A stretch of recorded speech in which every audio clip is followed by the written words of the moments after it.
السلام علیکم ورحمۃ اللہ. السلام صاحب وبرکاتہ. شروع کر دیں سر. جی شیخ بسم اللہ کیجیے انشاءاللہ. اعوذ باللہ من الشیطان الرجیم. بسم اللہ الرحمن الرحیم. وَإِذَا سَأَلَكَ عِبَادِي عَنِّي فَإِنِّي قَرِيبٌ أُجِيبُ دَعْوَةَ الدَّاعِ إِذَا دَعَانِ وَلْيَسْتَجِيبُوا لِي وَلْيُؤْمِنُوا بِي لَعَلَّهُمْ يَرْشُدُونَ. أُحِلَّ لَكُمْ لَيْلَةَ الصِّيَامِ الرَّفَثُ إِلَى نِسَائِكُمْ هُنَّ لِبَاسٌ لَكُمْ وَأَنْتُمْ لِبَاسٌ لَهُنَّ.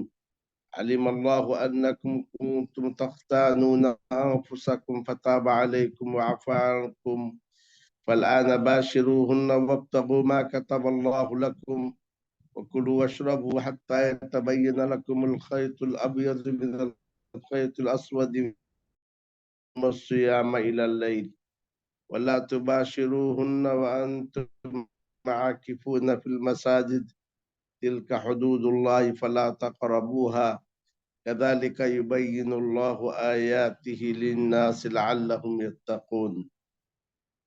اور جب میرے بندے میرے بارے میں آپ سے پوچھیں تو میں قریب ہوں، پکارنے والے کی پکار کا جواب دیتا ہوں. بس چاہیے کہ وہ میری بات مانیں اور مجھ پر ایمان لائیں، شاید کہ وہ رشد و ہدایت پر آ جائیں.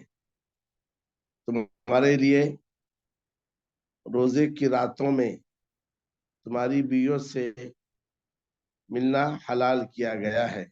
وہ تمہارے لیے لباس ہیں اور تم ان کے لیے لباس ہو.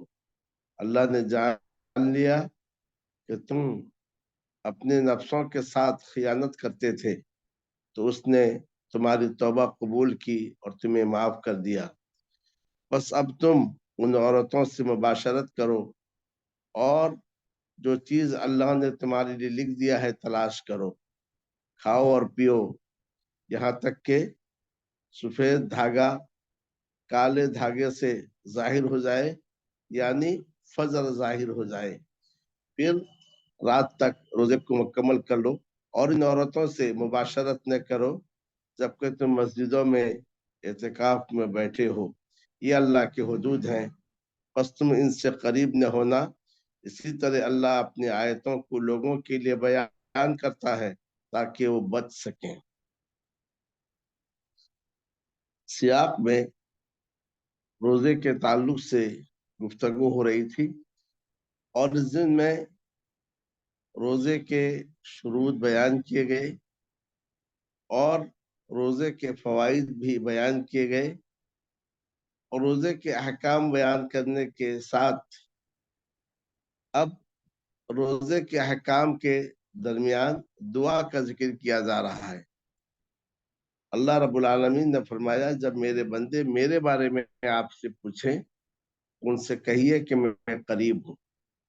قریب ہوں یعنی پکارنے والے کی پکار کو سنتا ہوں اور اس کا جواب بھی دیتا ہوں.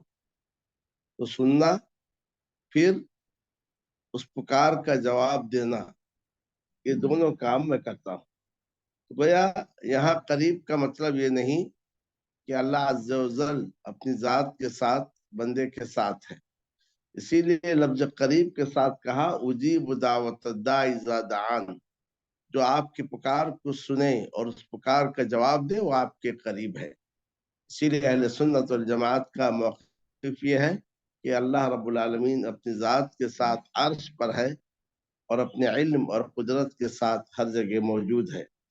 تو اس میں کہا گیا کہ اللہ تمہاری پکار کو سنتا ہے اور پکار کا جواب دینے پر بھی قادر ہے، لہذا تم اللہ ہی کو پکارو، اور دو باتوں کا خیال رکھو، اللہ کی اطاعت کو لازم پکڑ لو اور اللہ پر ایمان لاؤ، اس پر یقین کامل رکھو۔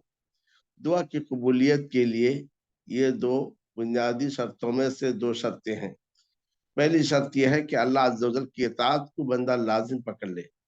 حدیث شریف میں ہے ایک شخص پراگندہ بال ہوتا ہے، لمبا سفر کرتا ہے، پراگندہ بال پراگندہ کپڑوں میں ہوتا ہے، دونوں ہاتھوں کو بلند کرتا ہے اور اللہ سے دعا کرتا ہے، لیکن اس کا کھانا حرام کا، اس کا لباس حرام کا، اس کا اوڑھنا بچھونا حرام کا، فَأَنَّىٰ يُسْتَجَابُ لَهُ، اس کی دعا کیسے قبول کی جائے گی؟ تو قبولیت دعا کے لیے پہلی شرط یہ ہے کہ بندہ اللہ عز و جل کی اطاعت کو لازم پکڑ لے، اور دوسری بات یہ ہے کہ اللہ پر ایمان لائے، یقین رکھے۔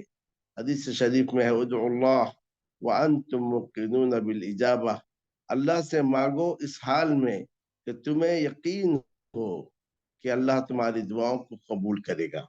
اب روزے کے ضمن میں دعا کا ذکر کیا گیا، اس سے یہ بتلانا مقصود ہے کہ روزے کا دعا کا روزوں سے ایک خاص تعلق ہے، جیسا کہ اس سے پہلے قرآن کا ذکر کیا گیا کہ قرآن کا روزے سے خاص تعلق ہے، تو اسی طریقے سے دعا کا بھی روزے سے خاص تعلق ہے۔ جیسا کہ حدیث شریف میں ہے 3 دعائیں رد نہیں کی جاتی ہیں، والد کی دعا اپنی اولاد کے لیے، مسافر کی دعا جبکہ وہ سفر میں ہو، اور روزدار کی دعا جب تک کہ وہ افطار نہ کر لے۔ تو گیا روزے کی حالت میں دعا قبول ہوتی ہے، اور ایک حدیث میں ہے کہ روزدار کے لیے اس کے افطار کے وقت ایک دعا ہے جو رد نہیں کی جاتی ہے۔ تو اس طرح سے دعا کا روزے سے ایک خاص تعلق ہے، اسی بنا پر روزے کے احکام بیان کرتے ہوئے دعا کا ذکر کیا گیا۔ درمیان میں دعا کا ذکر کرنے کے بعد اب روزے کے چند اور مسائل بیان کیے جاتے ہیں۔ پہلے یہ تھا شروع اسلام میں کہ جب انسان روزہ کھول لیتا تو سونے تک کھانے اور پینے اور اپنی بیوی سے ہم بستری و جماع کی اسے اجازت تھی، لیکن جو ہی وہ سو جاتا اب نہ اسے کھانے کی اجازت تھی، نہ پینے کی اجازت تھی، نہ بیوی سے ہم بستری کرنے کی اجازت تھی۔ لیکن بعض صحابہ سے یہ حرکت سرزد ہوئی کہ وہ سو گئے تھے کھائے پیے بغیر، اور پھر اس کے بعد جو ہے انہوں نے بیوی سے ہم بستری بھی کر لی۔ تو اللہ عز و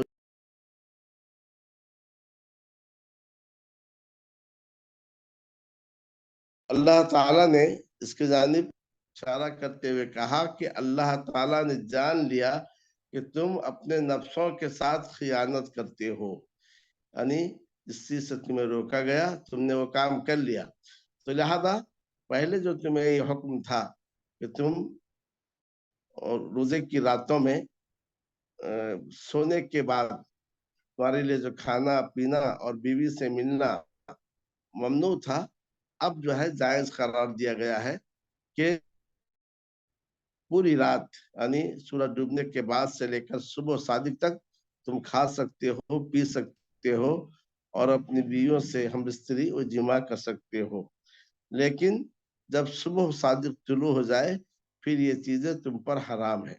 اس سے اہل علم نے ایک مسئلہ یہ بھی مستنبط کیا ہے کہ انسان جنابت کی حالت میں روزہ رکھ سکتا ہے، یعنی صبح صادق سے پہلے بیوی سے ہم بستری کیا، اب نہانے کا وقت ملا ہی نہیں، صبح صادق ظاہر ہو گئی، تو گیا روزے کی حالت جنابت کی حالت میں اس نے روزہ رکھ لیا ہے، اس کے بعد وہ غسل کر سکتا ہے۔ اب اس کے بعد ایک اور مسئلہ اس میں یہ بیان کیا گیا کہ حالت اعتکاف میں بیویوں سے مباشرت نہیں کرنی چاہیے. گویا حالت اعتکاف میں بیوی سے مباشرت کرنا حرام ہے. بات کر سکتے ہیں، گفتگو کر سکتے ہیں، لیکن مباشرت نہیں کر سکتے. اور ایک اور بھی مسئلہ اس سے معلوم ہوا کہ اعتکاف صرف مسجد ہی میں ہو سکتا ہے. وَأَنْتُمْ عَاكِفُونَ فِي الْمَسَاجِدِ. گھروں میں کوئی اعتکاف کرے تو اعتکاف نہیں ہوگا. اعتکاف کا مطلب ہی یہ ہے کہ مسجد کو لازم پکڑ لینا اللہ تعالیٰ کی اطاعت میں، یعنی مسجد کو لازم پکڑ لینا، یعنی مسجد میں بیٹھنا اللہ عز و جل کی اطاعت کرنے کے لیے، اسی کا نام اعتکاف ہے. ان مسائل کو اللہ عز و جل نے یوں بیان کیا: وَحِلَّ لَكُمْ لَيْلَةَ الصِّيَامِ الرَّفَثُ إِلَىٰ نِسَائِكُمْ. تمہارے لیے روزوں کی رات میں تمہاری بیویوں سے ملنا حلال کیا گیا، یعنی پہلے منع تھا، اب اس کو حلال کیا گیا. اُنَّ لِبَاسٌ لَكُمْ وَأَنْتُمْ لِبَاسٌ لَهُنَّ. تم ان کے لیے لباس ہو، وہ تمہارے لیے لباس ہیں، اور تم ان کے لیے لباس ہو. یعنی جیسے لباس اور جسم کا تعلق ہے، ایک دوسرے سے ملے رہتے ہیں، اس طریقے سے میاں اور بیوی کا بھی ایک دوسرے سے تعلق ہے. دونوں ایک دوسرے کے ہمراز ہوتے ہیں، خوشی اور غم میں دونوں ایک دوسرے کے ساتھ شریک ہوتے ہیں، دونوں ایک دوسرے کے لیے ایک دوسرے کے رازوں کے محافظ ہوتے ہیں. ہن لباس لکم وانتم لباس لہن. جس طریقے سے لباس جسم کے عیب کو چھپاتا ہے اور لباس جسم کی حفاظت کرتا ہے، اس طریقے سے ان دونوں میں سے ہر ایک دوسرے کے عیوب کو چھپاتے ہیں، دوسرے کے محافظ ہیں اور دوسرے کے لیے مددگار ہیں. اللہ نے جان لیا کہ تم نے اپنے نفسوں کے ساتھ خیانت کی تھی، یعنی رمضان کی راتوں میں سونے کے بعد پھر تم نے ہمبستری اور جمع کر لی. اس کا علم اللہ کو ہو چکا ہے، تو اللہ نے تمہاری توبہ کو قبول کی، تمہیں معاف کیا، اور اب تمہیں اجازت دی جا رہی ہے کہ تم رمضان کی راتوں میں جب چاہو اپنی بیوی سے مباشرت کر سکتے ہو، سونے سے پہلے بھی، سونے کے بعد بھی. فَالْآنَ بَاشِرُوهُنَّ. بس اب تم ان عورتوں سے ملو. وَابْتَغُوا مَا كَتَبَ اللَّهُ لَكُمْ. اور یہاں پر یہ بتایا گیا کہ مباشرت کے جو مقاصد ہیں ان میں سے ایک اہم مقصد یہ ہے کہ تولید، کہ اولاد پیدا کرنا. وَابْتَغُوا. اور چاہو جو اللہ نے تمہارے لیے لکھ دیا ہے.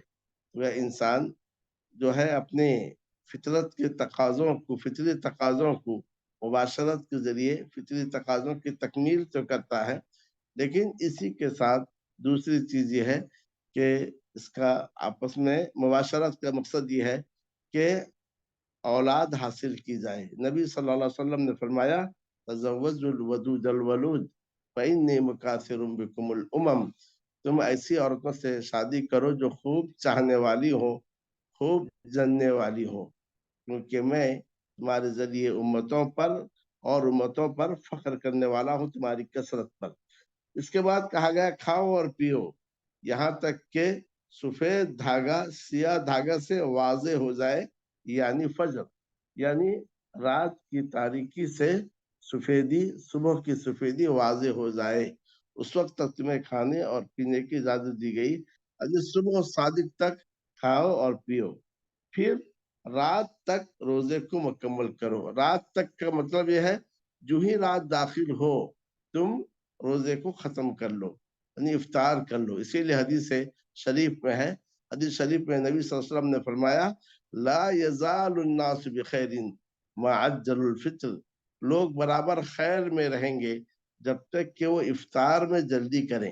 افطار میں جلدی کا مطلب یہ نہیں کہ سورج ڈوبنے سے پہلے ہی انسان افطار کر لے. افطار میں جلدی کا مطلب یہ ہے ادھر سورج ڈوبا اور ادھر آپ نے افطار کر لی اور اپنے روزے کو آپ نے توڑ دیا، روزے کو آپ نے مکمل کر لیا. بعض لوگ کیا ہے انتظار میں رہتے ہیں کہ جلدی کیا ہے سیاہی پھیل جائے، اندھیرا چھا جائے. یہ چیز سنت کے خلاف ہے. اس کے بعد ایک اور حکم دیا گیا: وَلَا تُبَاشِرُوهُنَّ وَأَنْتُمْ عَاكِفُونَ فِي الْمَسَاجِدِ. اور تم ان عورتوں سے مباشرت نہ کرو. مباشرت کا مطلب یہ ہے کہ حالت اعتکاف میں ان سے ہم بستری کرنا، اور حالت اعتکاف میں ان سے بوس و کنار کرنا، یہ ساری کی ساری چیزوں سے حالت اعتکاف میں منع کیا گیا ہے۔ ہاں، بات چیت کر سکتے ہیں، ملاقات کر گفتگو کر سکتے ہیں، اس کی اجازت ہے۔ ولا تباشروہن، اور تم ان عورتوں سے مباشرت نہ کرو اس حال میں کہ تم مسجدوں میں اعتکاف میں بیٹھے ہو۔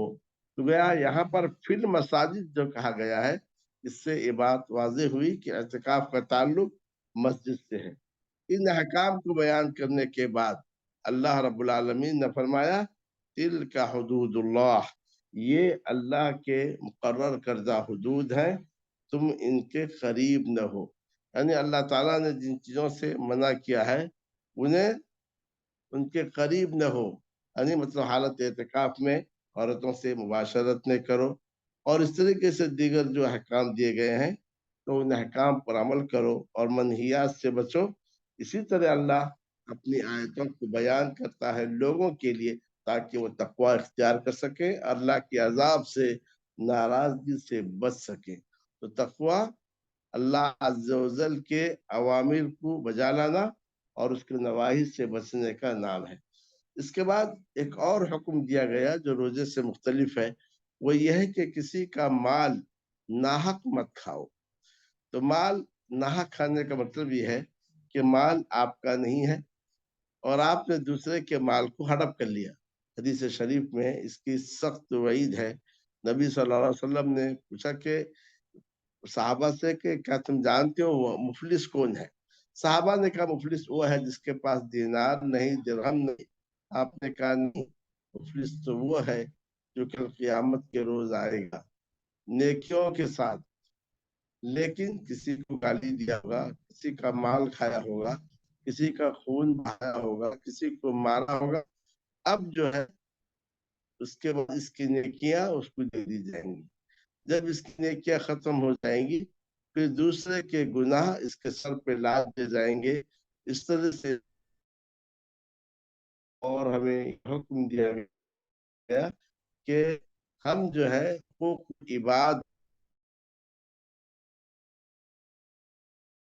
کے مال اس کا ہے، آپ کا نہیں ہے، لیکن صرف کاغذات کے نہ ہونے کی وجہ سے آپ اس مال کو عدالت کے ذریعے ہڑپ کریں گے تو یہ بھی جو ہے ناجائز ہے۔ وَتُدْلُوا بِهَا إِلَى الْحُكَّامِ، اور تم انہیں حاکموں تک نہ لے جاؤ تاکہ تم لوگوں کے اموال میں سے ایک حصے کو گناہ کے ساتھ کھاؤ۔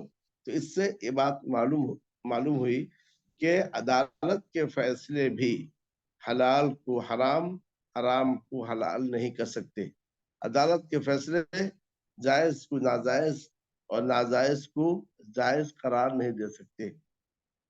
نبی اکرم صلی اللہ علیہ وسلم نے فرمایا کہ میرے پاس دو آدمی آتے ہیں، ان میں سے ایک دوسرے سے اچھی گفتگو کرنے والا ہوتا ہے اور بہترین انداز میں اپنے دعویٰ کو پیش کرتا ہے۔ تو ہو سکتا ہے کہ جس نے بہترین انداز میں اپنے دعویٰ کو پیش کیا حق اس کا نہ ہو، اور جو اپنی معافی ضمیر کو ادا نہ کر سکے حق اس کا ہو، لیکن میں ان دونوں کی بات کو سن کر فیصلہ دیتا ہوں۔ اگر میں نے کسی کے لیے زمین کے کسی ٹکڑے کا فیصلہ دیا اور وہ زمین اس کی نہیں ہے تو یہ سمجھ لو میں نے اس کے لیے آگ کے ایک ٹکڑے کا فیصلہ کیا ہے۔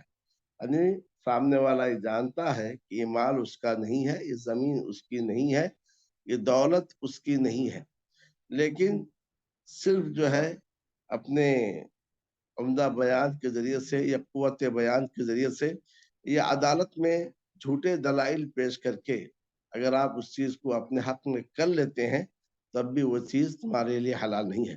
نبی اکرم صلی اللہ علیہ وسلم نے فرمایا جو کسی کی زمین کو ظلماً غصب کرتا ہے کل اسے 7 زمین کا طوق پہنایا جائے گا۔ تو اللہ رب العالمین نے اس آیت میں کہا وَلَا تَأْكُلُوا أَمْوَالَكُمْ بَيْنَكُمْ بِالْبَاطِلِ، اور تم اپنے اموال کو اپنے درمیان باطل طریقے سے نہ کھاؤ، وَتُدْلُوا بِهَا إِلَى الْحُكَّامِ لِتَأْكُلُوا فَرِيقًا مِنْ أَمْوَالِ النَّاسِ بِالْإِثْمِ، اور تم ان مالوں کو حکام تک نہ لے جاؤ تاکہ تم لوگوں کے اموال میں سے ایک حصہ گناہ کے ساتھ کھاؤ، یعنی ناحق کھاؤ۔ اور تم جانتے ہو کہ وہ زمین تمہاری نہیں ہے، وہ دولت تمہاری نہیں ہے، لیکن قوت بیان اور قوت گویائی اور سامنے والے کے پاس جو ہے دلائل نہ ہونے کی وجہ سے تم جو ہے اس مال کو ہڑپ کر لیتے ہو۔ اب اس کے بعد ایک اور مسئلے کا بیان کیا گیا، وہ یہ ہے کہ چاند کے تعلق سے بیان کیا گیا، تو لوگ پوچھتے تھے چاند کے تعلق سے، تو اللہ عز و جل نے فرمایا یسألونک عن الأہلہ، یہ لوگ آپ سے چاند کے بارے میں سوال کرتے ہیں۔ ہلال کی جمع اہلہ ہے، چاند تو ایک ہوتا ہے، یہاں اہلہ چاند کی جمع کیوں لائی گئی ہے؟ کیونکہ ہر مہینے کا ایک ہلال ہوتا ہے، تو اس لحاظ سے 12 مہینے ہوتے ہیں، تو گیا 12 ہلال ہے۔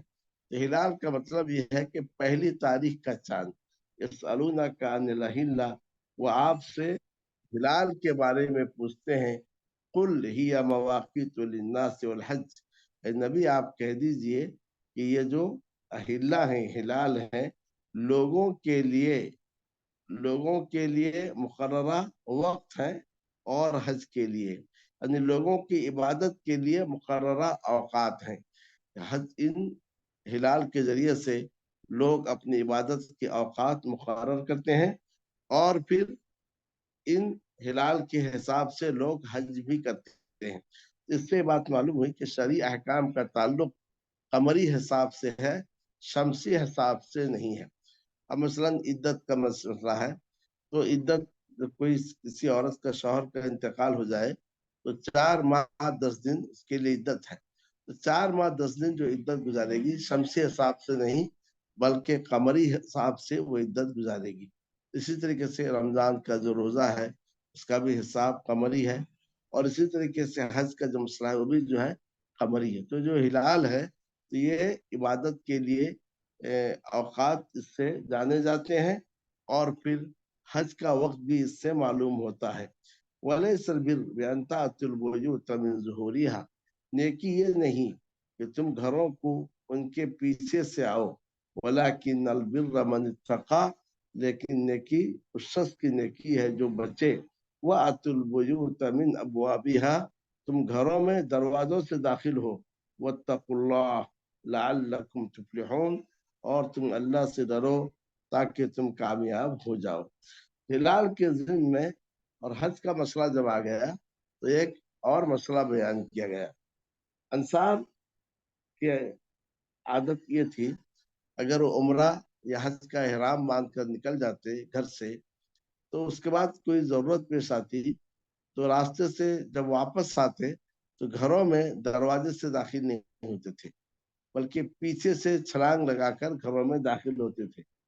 ان کا اپنا ایک طریقہ یہ تھا، یا کہ ان کا عقیدہ یہ تھا کہ جب ہم گھروں سے عبادت کے لیے نکل گئے، جب تک عبادت مکمل نہ ہو تو ہم گھروں میں نہیں آئیں گے، لیکن جب کوئی ضرورت پڑی تو گھروں میں آتے تھے پیچھے سے چھلانگ لگا کر۔ تو اللہ عز و جل نے اسے ختم کیا، کہا کہ دروازوں سے گھروں میں داخل ہو جاؤ، اس میں کوئی حرج نہیں ہے۔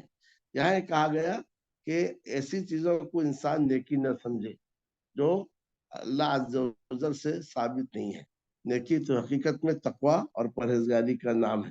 کہا ڈرو اللہ سے تاکہ تم کامیاب ہو جاؤ۔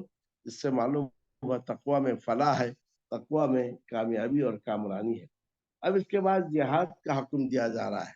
شروع اسلام میں ان لوگوں سے جہاد کا حکم دیا گیا جو مسلمانوں کے ساتھ جہاد کرتے، جو مسلمانوں کے ساتھ لڑتے تھے، مسلمانوں کے ساتھ قتال کرتے تھے۔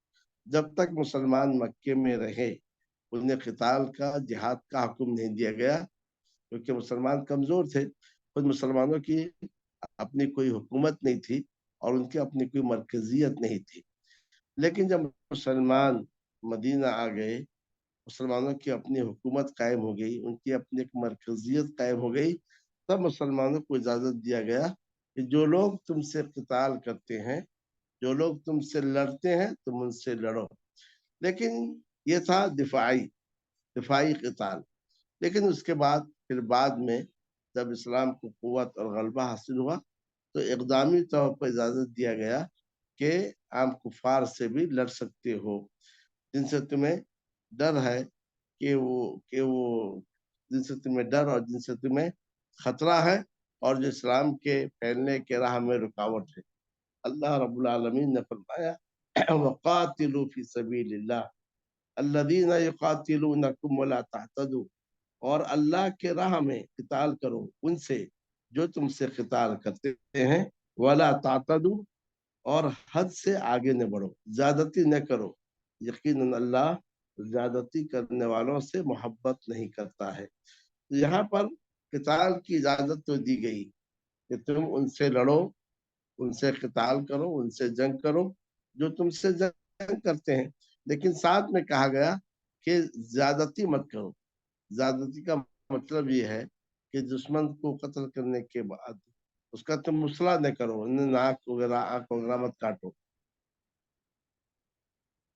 اور اسی طریقے سے دشمن کے علاقے کے وہ لوگ جو جنگ میں شریک نہیں ہیں انہیں قتل نہ کرو، یعنی عورتوں کو قتل مت کرو، بچوں کو قتل مت کرو، وہ بوڑھے لوگ جو گھروں میں بیٹھے ہوئے انہیں قتل نہ کرو، اور وہ لوگ جو اپنی عبادت گاہوں میں گرجاؤں میں بیٹھے ہوئے انہیں قتل نہ کرو، اور اسی طریقے سے زیادتی نہ کرو۔ اس میں یہ بھی داخل ہے کہ درختوں کو مت کاٹو اور اس طریقے سے جانوروں کو تباہ برباد نہ کرو، کیونکہ عام طور سے ہوتا یہ ہے کہ جب کوئی لشکر کسی قوم کو فتح کر لیتی ہے تو اس قوم کے ایک ایک چیز کو ختم کرتی ہے، گھروں کو منہدم کر دیتی ہے، ڈھا دیتی ہے، اور اس طریقے سے عورتوں کی عزت و آبرو سے کھیلتی ہے۔ یہاں یہ کہا گیا کہ ہاں تم ان سے قتال تو کرو گے مگر یاد رکھو حد سے آگے نہ بڑھنا، کیونکہ اللہ تعالی حد سے آگے بڑھنے والوں سے محبت نہیں کرتا ہے۔ وَاقْتُلُوهُمْ حَيْثُ ثَقِفْتُمُوهُمْ، اور تم ان سے قتال کرو جہاں تم انہیں پاؤ، یعنی جہاں تم انہیں قتال کر سکتے ہو وہاں تم ان سے قتال کرو، وہاں انہیں قتل کرو۔ وَأَخْرِجُوهُمْ مِنْ حَيْثُ أَخْرَجُوكُمْ، تم انہیں نکالو وہاں سے جہاں سے انہوں نے تمہیں نکالا ہے، کیونکہ مکہ والوں نے مکہ سے مسلمانوں کو نکالا، کہا گیا تم بھی انہیں مکہ سے نکالو، اور اس طریقے سے نبی اکرم صلی اللہ علیہ وسلم نے فتح مکہ کے بعد انہیں ایک مہلت دی کہ اس دوران جو لوگ اسلام میں داخل نہیں ہوئے مکے سے نکل جائیں، اور اس طریقے سے کفار و مشرکین کو مکے سے نکال دیا گیا۔ والفتنة اشد من القتل، اور یاد رکھو فتنہ قتل سے زیادہ سخت ہے۔ قتل اپنی جگہ سخت ہے لیکن اس سے زیادہ سخت فتنہ ہے، اور فتنہ سے مراد شرک اور کفر، تو لہذا مکے میں رہتے ہوئے شرک اور کفر کے ساتھ مکے میں رہنا یہ زیادہ سخت ہے انہیں قتل کرنے سے۔ وَلَا تُقَاتِلُوهُمْ عِنْدَ الْمَسْجِدِ الْحَرَامِ حَتَّى يُقَاتِلُوكُمْ فِيهِ، اور تم ان سے مسجد حرام کے پاس قتال نہ کرو یہاں تک کہ وہ تم سے اس میں قتال کریں۔ وَإِنْ قَاتَلُوكُمْ فَاقْتُلُوهُمْ كَذَلِكَ جَزَاءُ الْكَافِرِينَ، بس اگر وہ تم سے قتال کریں تو تم انہیں بھی قتل کرو، یہی کافروں کا بدلہ ہے۔ یعنی کہا گیا کہ مسجد حرام سے مراد پورا کا پورا حدود حرم ہے، یعنی مکہ کا وہ حصہ جسے حدود حرم کہا جاتا ہے، اس سے یہی اسی کو مسجد حرام کہتے ہیں۔ اس حدود میں قتال کی اجازت نہیں ہے، جنگ کی اجازت نہیں ہے، لیکن اگر یہاں وہ تم سے لڑ رہے ہیں، جنگ کر رہے ہیں، تم بھی ان سے یہاں پر جنگ کرو، اور کہا گیا اگر وہ تم سے قتال کر رہے تم انہیں قتل کرو، یہی کافروں کا بدلہ ہے۔ فَإِنِ انْتَهُوا فَإِنَّ اللَّهَ غَفُورٌ رَحِيمٌ، اب اگر یہ باز آ جاتے ہیں، توبہ کر لیتے ہیں، اسلام میں داخل ہو جاتے ہیں، تو اللہ خوب بخشنے والا ہے اور خوب رحم کرنے والا ہے۔ پھر مزید حکم دیتے ہوئے کہا گیا وَقَاتِلُوهُمْ، اور تم ان سے قتال کرو، لڑو یہاں تک کہ فتنہ نہ ہو اور دین اللہ کے لیے ہو جائے۔ اس سے بات معلوم ہوئی اسلام میں جہاد کا ایک عظیم مقصد ہے۔ جہاد کا مقصد یہ ہے اللہ کے کلمے کو بلند کرنا، دولت حاصل کرنے کے لیے نہیں، یا کہ ملک کی توسیع یا کشادہ کرنے کے لیے نہیں ہے، بلکہ جہاد کا مقصد یہ ہے اللہ کے کلمے کو بلند کیا جائے اور